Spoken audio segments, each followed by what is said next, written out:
Alex here with Sena, and today I'm going to show you how to update the 50 series using your desktop. This includes the 50R, the 50S, and the 50C. For this video, we're going to be using the 50S, but it's going to work for all those other devices. And we're going to be using the all brand new updater software. All right, so I want to make a quick note. The old device manager is going to be getting phased out with the new updates coming from this point forward. You're going to have to use the brand new updater software to do any updates, but it's gonna be a lot easier to get your updates done. So let's go ahead and get into it. This new software makes updating your 50 series device much easier.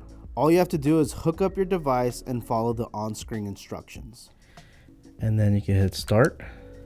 Make sure that your 50 series device is powered off before plugging in the USB-C charging cable. So what we're gonna do is get our USB-C data cable and go ahead and hook it up to our 50S. Hit next. And you can see the current version we have is 2.3, which is very old, to the newest version 2.7. So go ahead and hit next. And we'll start the process. Now, for whatever reason, if you disconnect it or you lose power or whatever, don't worry. It's not going to corrupt your device or anything like that. A window will pop up. And all you have to do is try again and then reconnect it. So we're going to go ahead and retry it.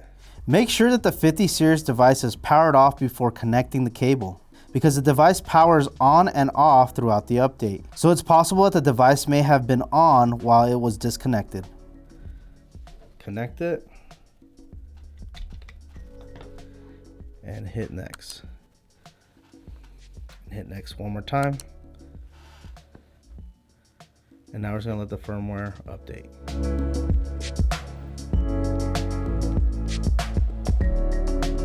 So the updater is now complete. As you can see, it has current version 2.7.